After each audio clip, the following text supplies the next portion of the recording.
Hello, everyone, and thank you so much for coming along to this launch of our report, Communicating Earth Research 2026, Beyond the Echo Chamber with Climate and Nature Communications. Let's tell you a bit more about Communicating Earth. So through our Communicating Earth platform, we're going to be offering free research-based resources and content.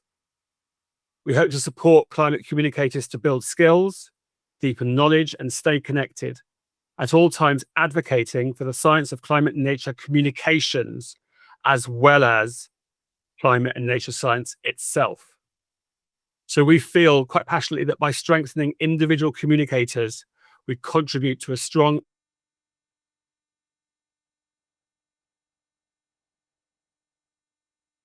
everyone in this call, we all have the same goal.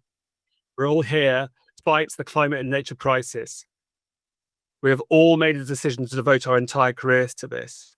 We've all internalized the pain of that overwhelming, scary scientific evidence and have taken action. But we all work in different sectors. We all follow different strategies. We all hold different beliefs.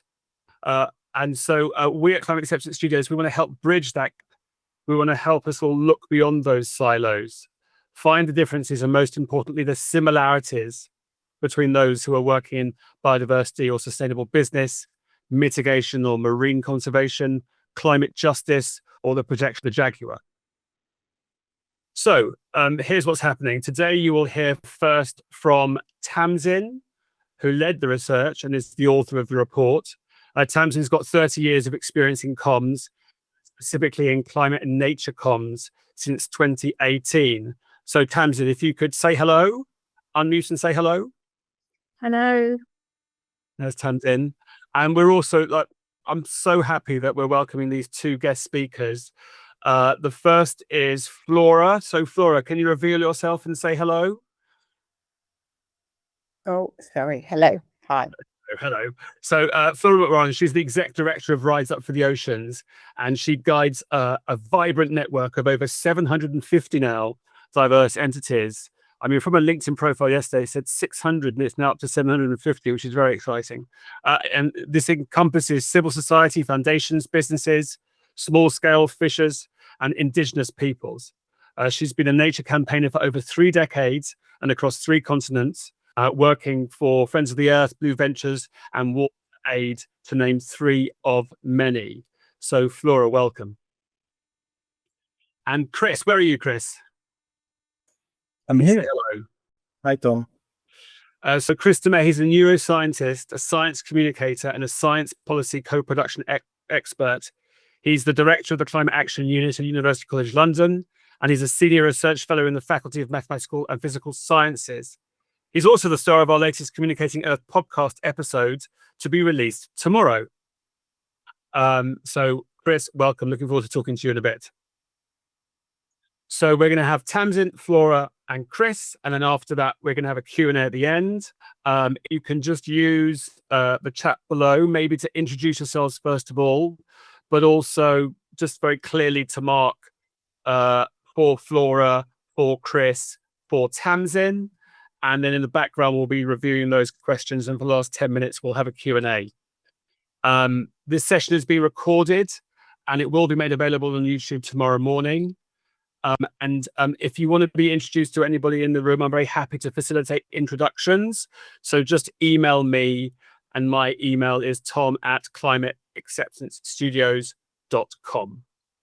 So I hope that's all clear. Thanks very much again. And Tamsin, it's over to you. Thanks very much, Tom. And hello, everybody. I'm just sharing my screen. So we're so pleased to be sharing this research with you, and wonderful to see so many people here in spite of the technical challenges we've had. This is the QR code to access the report that you can see on the screen. I'm going to highlight a few of the top level findings just over the next few minutes and share some of the strategic thinking that's come out of the research for us before we hand over the floor, as Tom said, to Flora and Kris. And we're really keen to hear what everybody else makes of what we've heard in this research. So just a very quick look to begin with at who took part in the research. So 64 people generously gave their time to respond.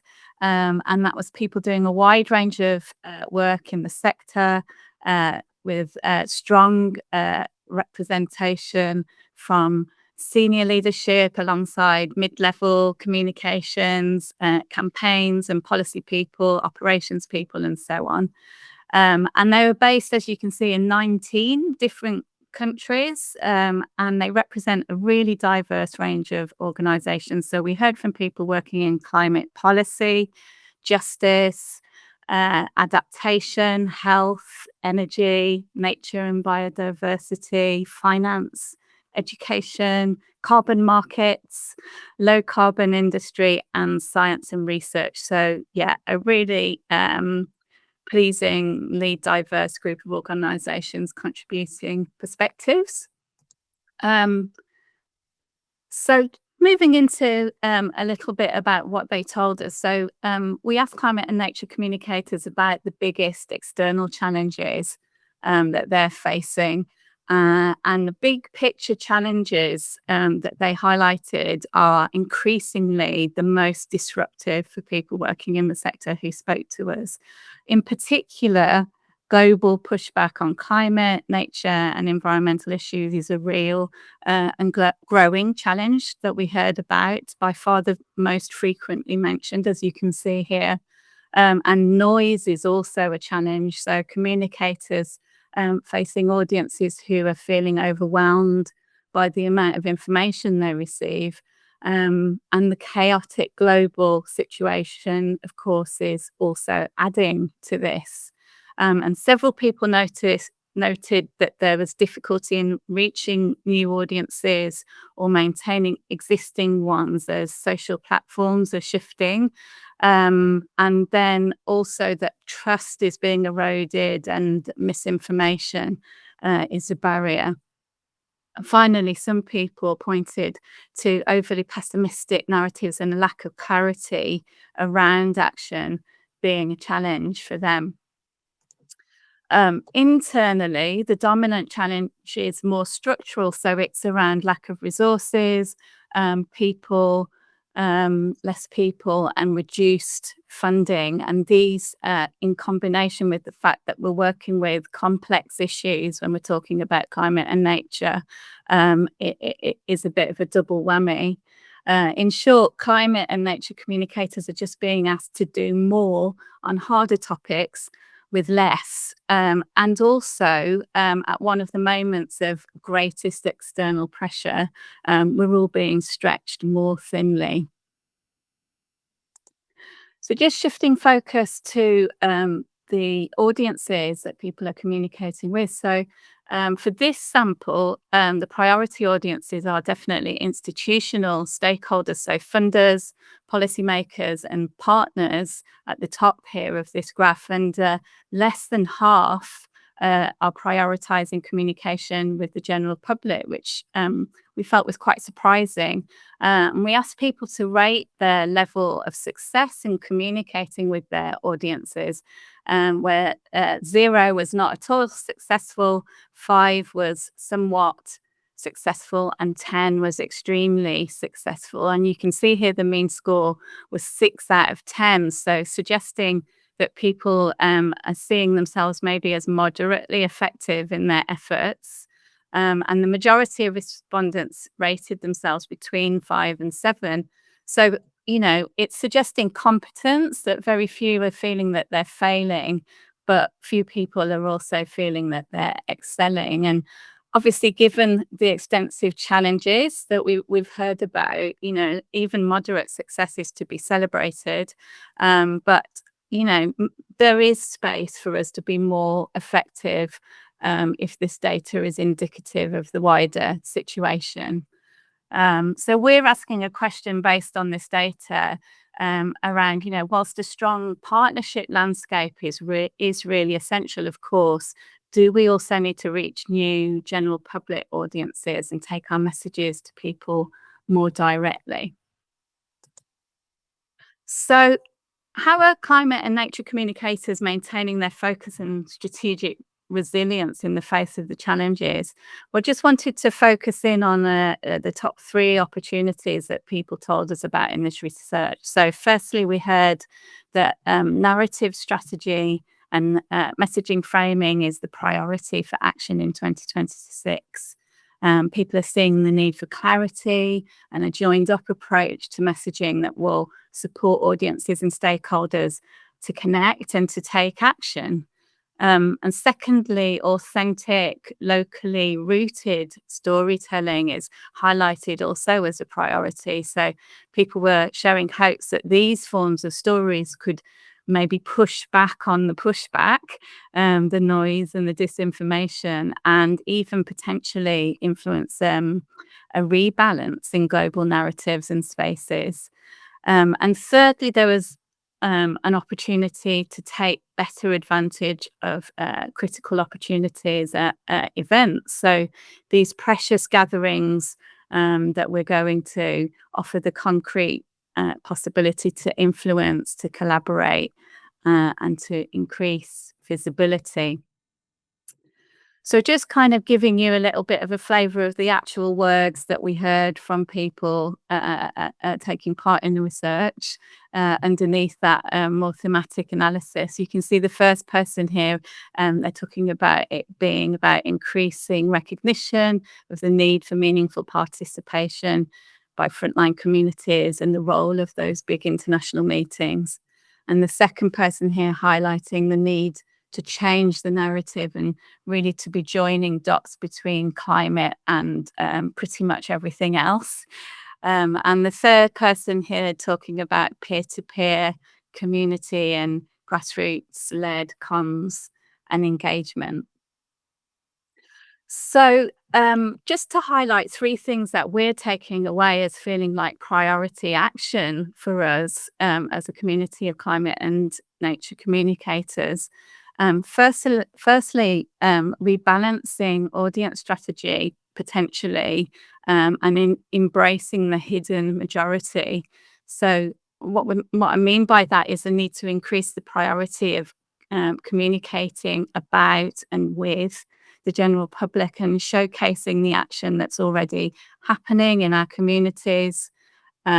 Research shows that there's a global majority that is worried and wants action, and engaging this hidden majority and helping our institutional audiences to connect with their stories, maybe that could counteract the pushback and build a stronger mandate for change.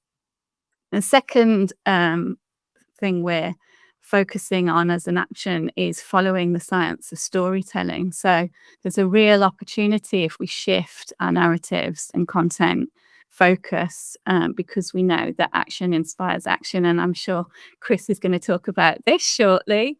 But if we evolve content production from we are the experts and data heavy formats to storytelling with emotion and lived experience of change, we think that the impact could really be huge. And thirdly, skilling up and sharing our knowledge so that we can be braver and bolder together. You know, if we really actively pursue opportunities for peer learning and campaign alignment and knowledge sharing, you know, this could be how we can increase collective confidence and strategic capacity so that we can just all be much more resilient in response to the challenges and the times that we find ourselves in. So as I said, that was just a dipping the toe into the research to give you a flavour. You can see here there's lots more in the main report, plenty of detail, and we really, really want you to the reports, get into the detail, and critically let us know what you think. You know, we want this to be the start of the conversation, trying to put into action some of those principles I was just highlighting. So once again, here is the link to download the research right now if you want to. And that's me. I will stop sharing my screen and hand back to you, Tom and Flora. Well, so I mean, firstly, Tamsin, I just want to say thank you for like a really outstanding like piece of work. It's been a real amazing journey over the last 3 months. And yeah, we also will be emailing everybody a link to the report after this event. And indeed, it's now available on the website as well. You just have to give your email address, or indeed, you know, we can make it available away from that as well. Just send us an email. And we're also hoping this is going to be the first of many. So we had 64 contributors this year. We're hoping it's going to be, you know, double that, triple that next year. So if and when we approach you, which will probably be after COP, then you'll see now that, you know, we're taking this seriously, and it would be great if you could respond next year. So Tamsin, thank you. Okay, so oh yeah, the final thing is, if you've got any questions for Tamsin, please do put them in the chat right now. And yeah, Natalie, we will put the link to the report in the chat, and just say for Tamsin, if you've got a question for her, we'll have a Q&A at the end. Okay, so over to Flora now. Flora, thank you so much for participating, and indeed you were one of the 64 who completed the research, so thank you so much for that. So why do you start off by telling the audience like who you are, what you do? Sure. I'm Flora. I'm the Executive Director of Rise Up for the Ocean, which is a global network of organisations working to unite civil society and community voices to influence ocean policy. So we're not a traditional NGO. And as Tom said, you said earlier, we have more than 760 organisations under our umbrella. So our background document is the Blue Call to Action. Our network member organisations sign up to that, and we bring together grassroots frontline advocacy organisations, Indigenous peoples, coastal communities, small-scale fishers, and NGOs. And our niche, our work, is to make sure the voices of those affected by ocean change actually shape global ocean governments, rather than just being consulted at the edges of it. And we work through 4 priorities. We came together in 2023 to decide with the network, and those are 2 on global ocean governance. So the High Seas Treaty, the BBNJ Treaty, which came, had over 60 ratifications by January this year. So it entered into force then. So implementation and more ratifications of that, the campaigns and the work that we're doing on that. We're advocating for governments to sign up to pause or moratorium on deep sea mining. We work with small-scale fishery movements on potential access areas, tenure rights, and sustainable small-scale fisheries. And we have an ocean and climate cluster, which is over 90 organisations working on the front line of ocean and climate change. So that, in a nutshell, is what we do at Rise Up. And so you're part of a collective. So how do you go about measuring impact collectively rather than for a single organisation, as you did earlier in your career? It's a really good question, and it's a difficult one, and one we wrestle with quite a lot. So how we see it is our work operates across 3 interconnected spheres. So we have different levels of influence and impact. So at the core, the base level is direct impact. So that's the tangible activities, the ones that we're used to following KPIs on. It's in our sphere of control. These are programs and campaigns and initiatives that we design and deliver ourselves. But we move outwards from that, and because we're not a traditional NGO, we recognise that lasting change requires, and our second sphere is enabling collective action. So this is coordinated efforts within our sphere of influence. So that's where we work alongside partners and stakeholders to achieve shared outcomes.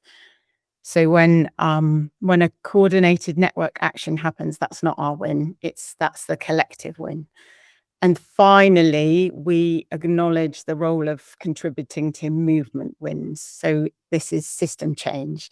This is what we all need to be doing. No single organization can claim responsibility for a lot of the campaigns that we're trying to work on.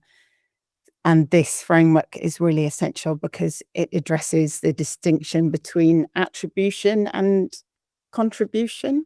Okay. So we can attribute those direct outputs to our own efforts, but we really need to embrace a model that shows that we move beyond claiming individual credit, and how our work catalyzes and amplifies the collaborative efforts of the network. Okay. So what does it mean to you to put in practice community leadership? Put that at the center of your communications. Yeah, communications. So community leadership is more than at the center of our communications. It's the framing of it. So it's about a government's commitment rather than a communication commitment. So I think that and how it relates to this report, and it was mentioned a couple of times. I've been through the report quickly, and there are a couple of quotes that talk about community leadership being the way that change happens, and we have to be really careful about that not just being communication and great storytelling from people at the front lines. It means there's a little bit of a practical difference. So it means slower consensus building, and sometimes it's difficult, and it means amplifying positions that aren't convenient for funders or for partners. And it means investing in capacity development, and it means making sure that community leaders can speak for themselves rather than us speaking for them. So it is a bit harder than commissioning a great video, but I think the report responds to that a little bit. It is what shifts power, and the storytelling has to follow on from that bit. So the storytelling is a great vehicle, but it can't be the start. Okay, so leading on from that then, so a thing that maybe we found a little bit surprising in the results of the report is that in this community, the audience focus seems to be more institutional than the general public. I think the general public was third or maybe fourth in the most important audiences. So, I mean, why do you think that is? I mean, is it a conscious choice that the focus is less on public, do you think? Um, I, I think yes and no. So the institutional audiences are important. They're the people who can help change the policy. They're the right audiences for a lot of what we do. I think the report's right to ask that question. Should we are we just following the easy track, the people we know, the people we've worked with, gravitating towards relationships we already have? And then I guess the other question is who influences those decision makers, and what if there's a change of government or leadership in the country you're working with? Yeah. Does that mean we have to start over?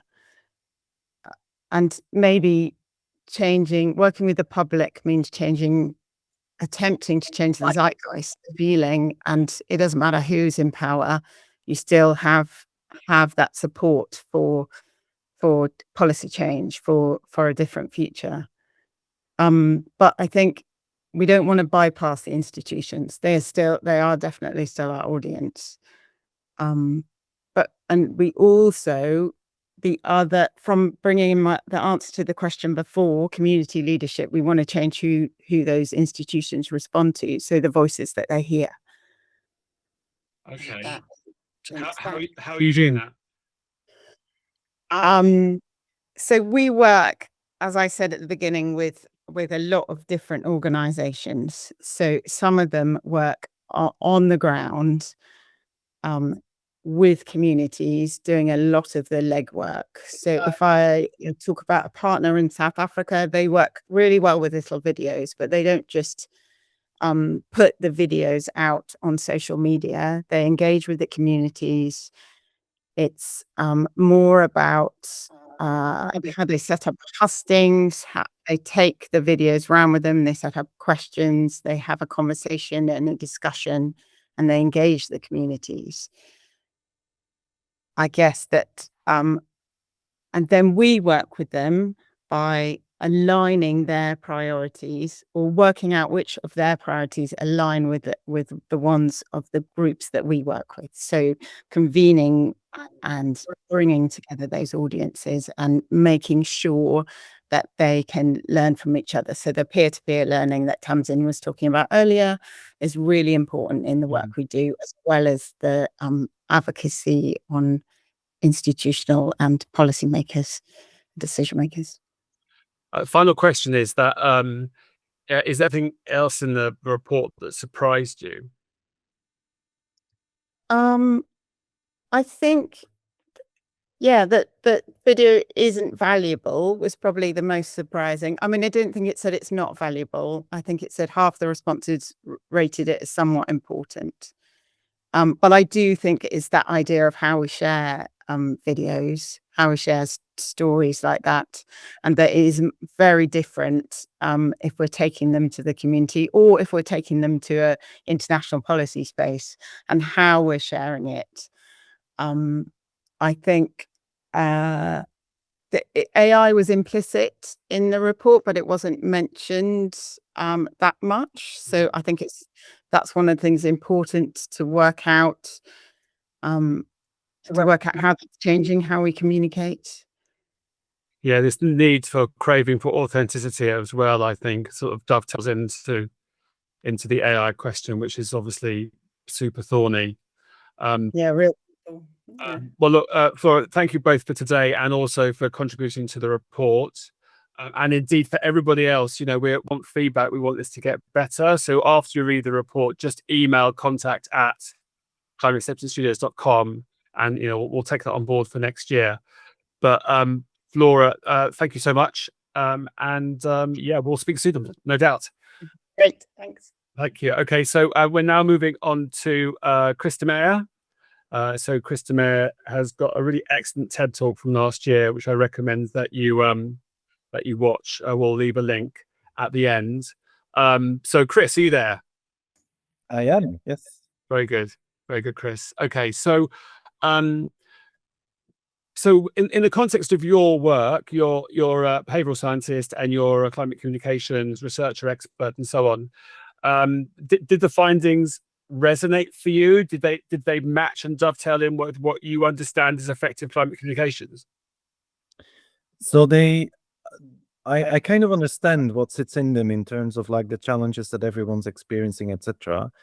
And I think that when I was looking at the results, I was thinking like, how does the thing that we are trying to bring about in the Climate Action Unit, based on that science of storytelling, the neuroscience of storytelling, which is the basis for all of our work, how can that help with some of these challenges that people are experiencing? And so from a neuroscience perspective, the best way to communicate about issues is not trying to explain the issues like nature and climate crisis, is not trying to build awareness about these issues by explaining what the problem is, but by telling stories of action, of people doing things to tackle the problem. And that shift from, and we call that a shift from issue-based storytelling to action-based storytelling, that actually already in its own would go a fair way to help people deal with these external challenges. Because first of all, it helps you to bypass that global pushback on climate and nature, because you can tell a lot more place-based, sector-based, very specific project-based stories of things that are happening in order to deal with the climate and nature crisis that are not communication about climate and nature with capital C and with capital N.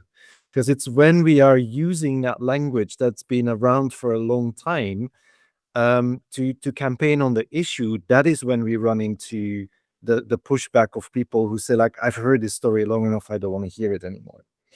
And so the reason from that neuroscience perspective why we advocate for telling these stories of action is that they are the greatest source of learning for all of us. It's like our brains are optimized to understand a story of a person doing something.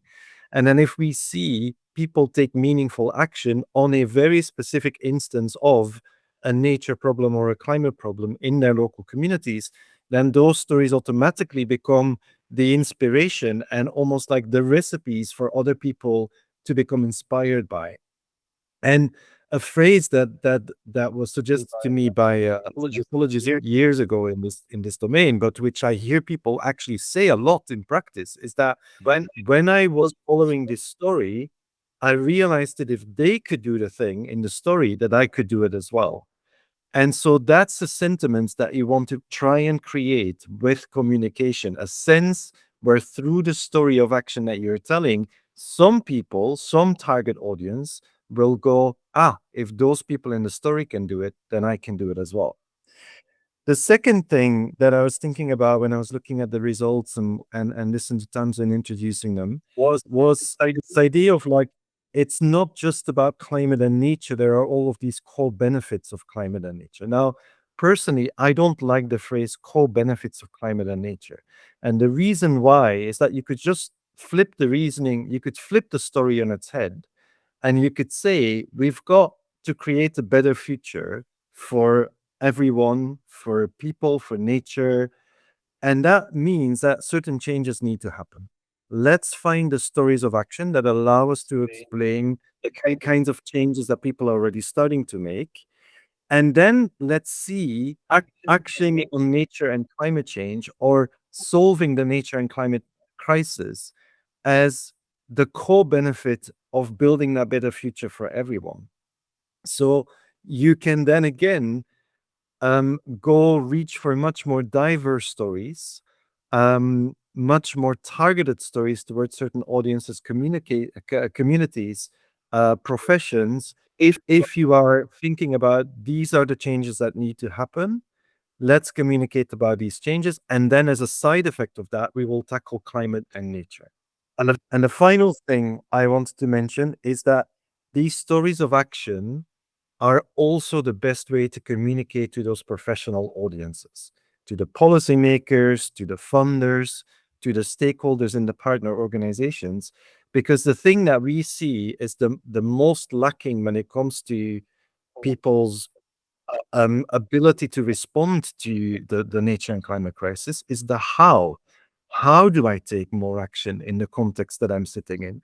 Everyone we work with, and that can be politicians and civil servants and people in NGOs and people in companies, everyone that we work with has a version of the sentence, I'm already doing everything I can and I can't do more within the role that I have.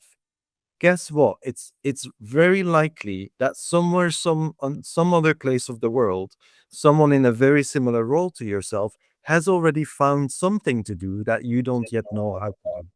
And telling these stories of action to each other will then really allow us to shift that landscape in which all of us are operating, where we're constantly struggling with, how do I make that change happen?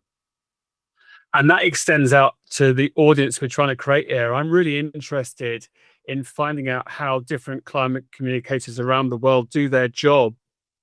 So that's part of the point of our podcast, is that we're platforming climate communication professionals, the people behind the camera, behind the press release, behind the website, behind the webinar, because I think that somebody somewhere will have discovered some amazing tactic that they should share with the world, that to benefit everybody cross sector, because we're all in it together.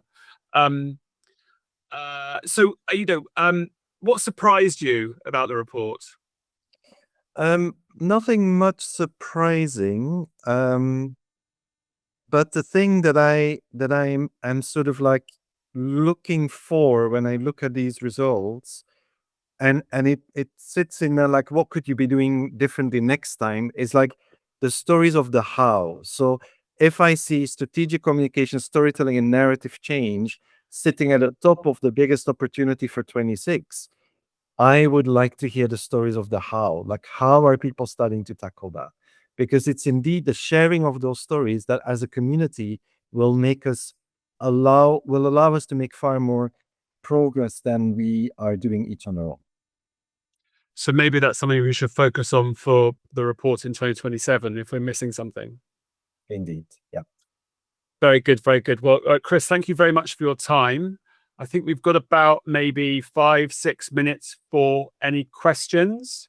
So has anyone got a question for Kris or Flora or indeed Tamsin? They want to raise their hand. Alessandro, why don't you just, make yourself unmuted and ask your question? Like what I was wondering, I haven't had the chance to actually read the report, but one thing that I've missed from the contribution so far is the approach of actually talking to people who are skeptical, like who are per se skeptical of whatever messaging that we have when it comes to climate change, because that's something that we've been seeing more and more. There's a debate in Germany. What is your experience when talking, specifically tailoring your message to the talk to reach the people who are more skeptical of our messaging? Yes, I think that's probably a question best addressed to Flora, actually, because Flora is, the one who's actually, is the working communications professional in this call. So have you had any experience there, Flora? How do you deal with skepticism? I mean, is skepticism out there in your work, and how do you deal with it? Yes, and it's definitely out there in different areas. I think firstly, it's really important to listen. So active listening with partners and not shutting them down because they're taking a different view. And I think sometimes, although you don't want to platform really opposing views to yours, sometimes it's important to make sure there is space for people to speak, and then tailoring messages to an audience, and making sure you bring the right people into the room that they will listen to. Who influences them? The standard campaign strategy, isn't it? Who influences them? Who will they listen to? And what techniques and what stories work for them, I guess. Very good, very good. And Kris, what about you? In your research and your work on this, you're very positive, about inspiring action. But what about when you're facing skepticism, denial, disinformation? Have you got anything to add there? Absolutely. So people usually become skeptical or entrenched in their views about very specific issues and very specific framings. So what you can do with that active listening that Flora mentioned is finding out the way that what exactly it is that makes them respond in that way, and then find the way around that by again focusing on action that resonates with the thing that they see possible. So if you are in the example that Alessandro gave, if you're having to deal with industry leaders who currently don't want to move to gas because of the increasing reliance on gas, then communicate about or find what alternative action possibilities there are to communicate about, and then tell these stories of action. Because the polarization or the pushback will be with regards to a very specific problem or a very, very specific framing of the problem. And one other thing in relation to that is that again, the focusing on the action often takes people away from whatever antagonism they feel about the issue. We have been so many situations in our own work in the Climate Action Unit where people who are skeptical about something, once you focus on things that they could do, they get stuck into the things they can do, and the skepticism melts away as a consequence of that. So again, stories of action paired with active listening and targeting are the messages here. Very good. And Tamsin in the chat quite rightly highlights the amazing work of climate outreach as well. If anyone on the call know about this, although they are UK specific, I think there's a lot of value in there for the international audience.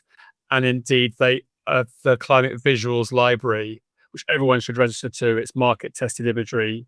And indeed, we've used it heavily in the report.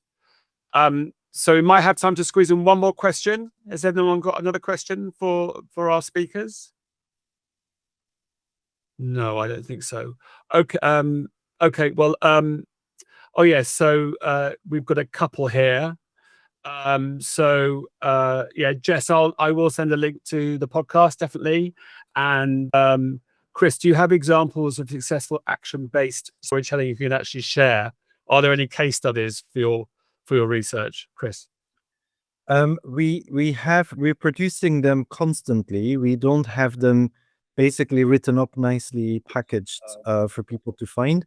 What I could do is like I have a slide deck with about 10 different examples in. I would say Local Storytelling Exchange is a project that we've worked with for a long time in the UK. They've got about 400 action stories in their database right now. That's just one example off the top of my head.